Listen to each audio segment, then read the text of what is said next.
कि देखो भैया, अब यहां से समझना, बहुत गंभीर चिंतवन गुरुदेव श्री का है। देखो, पर को अपना माना, ये झगड़ा है। झगड़ा हो जाए ना घर में, अभी हम घर जाके कह दें कि आज प्रवचन में ऐसा आया कि स्त्री पुत्र बहू बेटे नाती पोते ये सब धूर्तों की ठगों की टोली है, तो वे बच्चे क्या करेंगे? झगड़ा ही करेंगे। उनने तो सुना नहीं है बेचारों ने, तो वे तो झगड़ा करेंगे। तो कहा भाई झगड़ा वे क्या करेंगे? झगड़ा तो तूने खड़ा किया है उनको अपना मानकर। पर को अपना मानना यही झगड़ा है।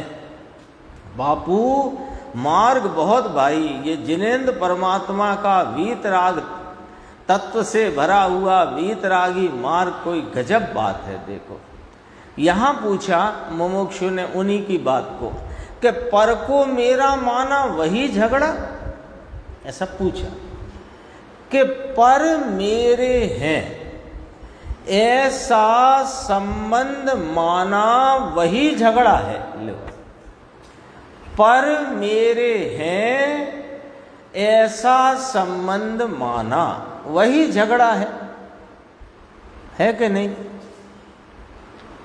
वो कौन सी तीसरी गाथा ना, एकत्व, हाँ, सर्वत्र सुंदर लोक में, बाकी वो विसंवादिनी है। तो देखो, भले वह पर टिका है, घर है ना, तो घर में 4, 6, 8, 10 सदस्य हों, तो वे पुत्र है, पुत्री है, पुत्र वधू है, उनके बच्चे हैं, तो 10 लोग हो गए मान लो।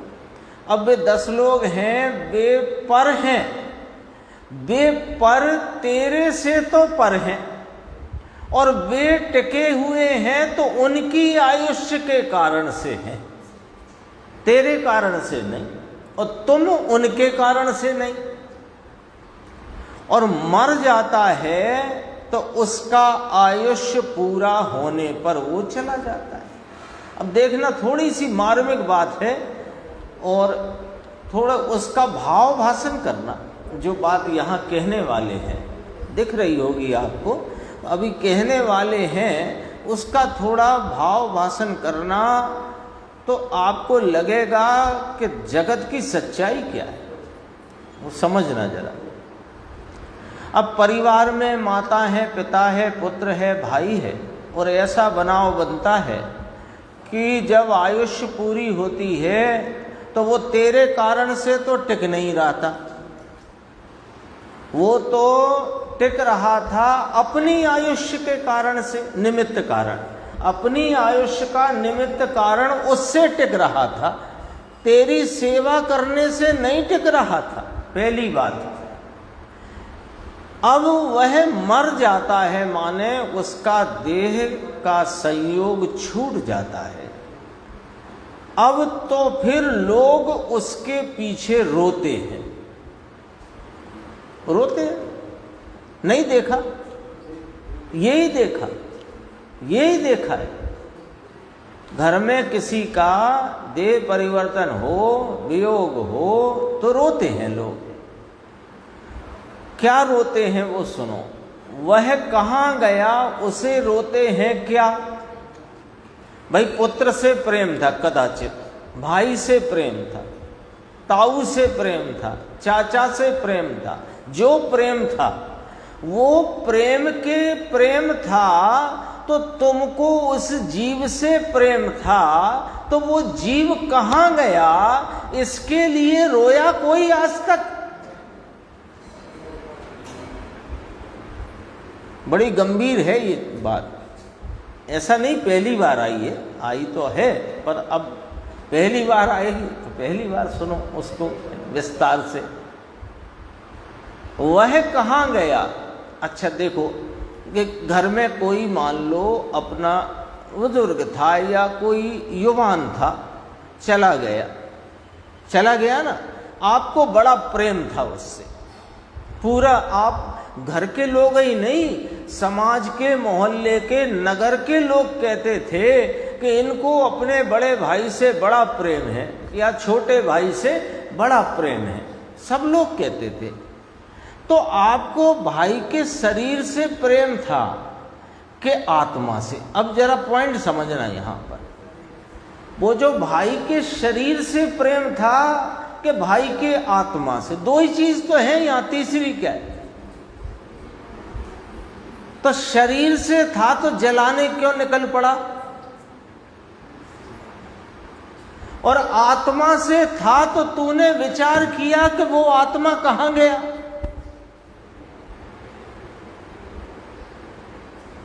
भाई गंभीर है बात, तो बहुत गंभीर है।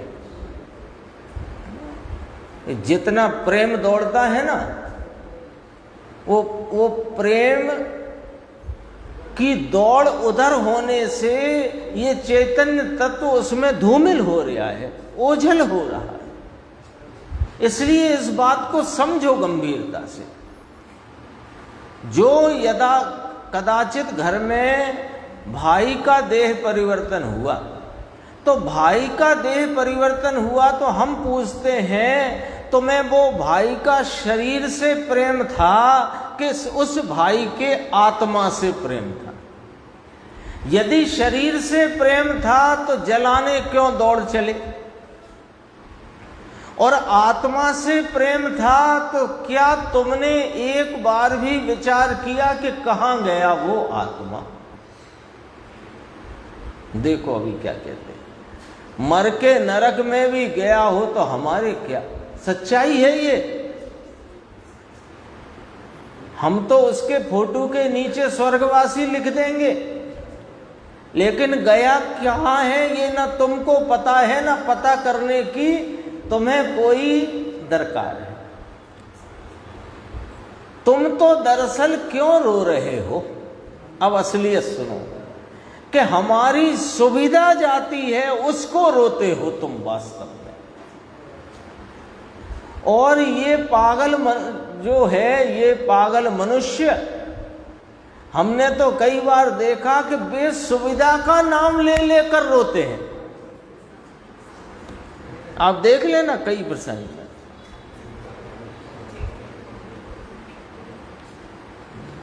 ये भाई था तो हमारी बीमारी में, दुखी में हर समय खड़ा रहता था, अब हमारा ध्यान कौन रखेगा? ये तो गया।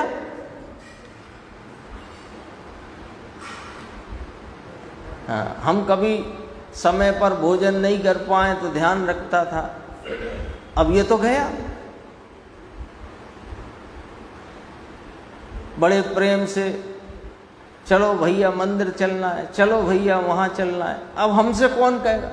ये सुना है मैंने ऐसे करके रोते हुए। हमारी सुविधा जाती है उसको रोते हैं। समझ में आया? अब गुरुदेव देखो एकदम खरा दृष्टांत देते हैं। पत्नी रोती है, 20 वर्ष का पति, उस समय तो कम आयु में शादी होती थी ना, अभी के हिसाब से 24, 25, 26, 28 लगाओ, तो 20 वर्ष का पति मर जाए, उसे किस लिए रोती है बता दो? अब आप बता दो क्यों रोती है? देखो हम अब पर्दा जब असलियत पर से खुल रहा है तो खुल जाने दो पूरे ही। अब झिझको मत भाई, ये जगत ऐसा ही है, अत्यंत निस्सार है ये जगत। इस जगत में यदि वास्तव में कोई एक प्रेम करने लायक, रुचि करने लायक, आश्रय लेने लायक यदि कोई जगत में, पूरे जगत में कोई वस्तु है तो ये चैतन्य परमात्मा है, बस कोई नहीं है तेरा। देखो क्यों रोती है वो पत्नी? मेरे साधन गए, अब मेरा इतना लंबा जीवन कैसे निकलेगा? मेरा इतना लंबा जीवन कौन मेरी देखरेख करेगा? इसलिए रोती है। बोलो असलियत संसार की। अब वह मर कर के नरक में गया हो, पशु हो गया हो, वहीं केंचुआ बन के घूम रहा हो, किसने पूछा? किसने पूछा तो अब किससे पूछें? आप कहोगे किससे पूछें? अरे पूछो तो मत, लेकिन एक बार इस चित्त में उस जाति का विकल्प नहीं आता कि ये जीव कहाँ गया होगा। भाई ये जगत की दशा बहुत ही विचित्र है। ये इसी से संबंधित 3 पंक्ति और है, फिर ये गाथा लगभग पूरी हो गई है अपनी। और एक ईर्ष्या वाली बात आई थी।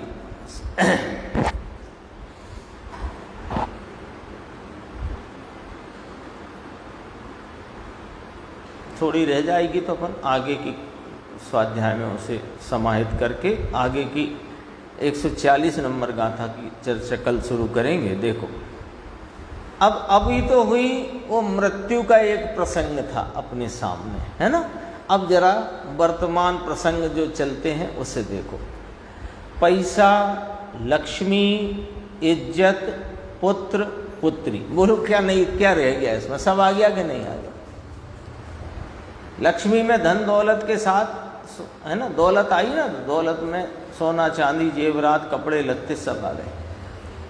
पैसा, लक्ष्मी, इज्जत नाम अपनी प्रतिष्ठा, पुत्र पुत्री कुटुंब हो गया, सब सुंदर। सुंदर माने रूप के ही सुंदर नहीं, सब व्यवहार से सुंदर, मन के सुंदर, तन के सुंदर, बढ़िया। अब सुनो, शत्रु के घेरे में बैठा है ये तो। घर में बैठा ना, घर में अपने पुत्र पुत्री हैं, नाती नातिन हैं, पोती पोता हैं, और भाई बहन हैं, सब माता पिता पत्नी सब बैठे। कहाँ बैठा है? शत्रु के घेरे में बैठा है।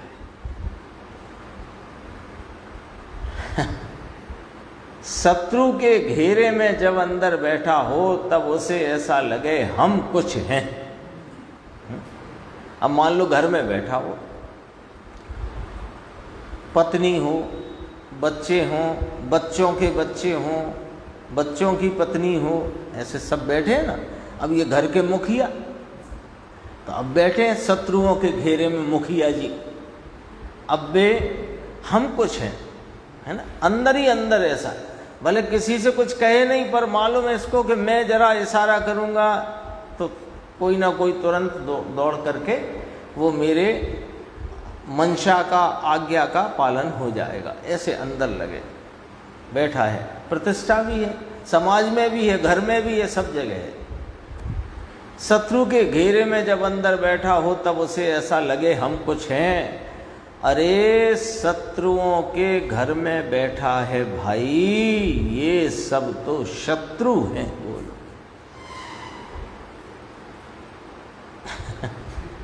लगते नहीं है, लगते नहीं है, शत्रु हैं। पूर्व में एक गाथा आई थी कि विधर्मी पिता हो तो वो कितना भी स्नेह करता हो, तुझे उससे क्या काम है? आई थी गाथा, क्या काम है उससे? शत्रुओं के घेरे में बैठा है, ये सब तो शत्रु हैं। अरे सुनो भैया, इनके प्रति प्रेम करने से आत्मा का घात होता है। ये कैसे हो जाता है? उनके प्रति प्रेम, अनुराग, द्वेष, द्वेष भी है, क्योंकि यदि बच्चों के परिवार के प्रति राग है तो अंदर चोर ना घुस जाए, बम ना फूट जाए, इसका द्वेष चल रहा है कि नहीं? मतलब उनकी अनुकूलता में जो बाधा होए वे उन सबसे द्वेष है, तो राग द्वेष साथ ही चल रहा है। तो ये जो राग द्वेष की वृत्ति चल रही है, तो रागादि भावों की उत्पत्ति का नाम क्या है? पुरुषार्थ सिद्धि उपाय में कहा हिंसा। किसकी हिंसा? इसकी हिंसा, इस चैतन्य परमात्मा के आनंद की हिंसा, शांति की हिंसा, पवित्रता की हिंसा। तो घात हो रहा है कि नहीं हो रहा? जिस वीतराग मार्ग में अरिहंत आदि के प्रति के प्रेम को भी राग कह करके उसको ये कहा कि ये राग भी दोषों की परंपरा का मूल है, वहां स्त्री पुत्र के प्रति के राग को तो क्या कहेंगे आप और हम स्वयं समझ सकते हैं। यहां तक अपनी चर्चा आई है।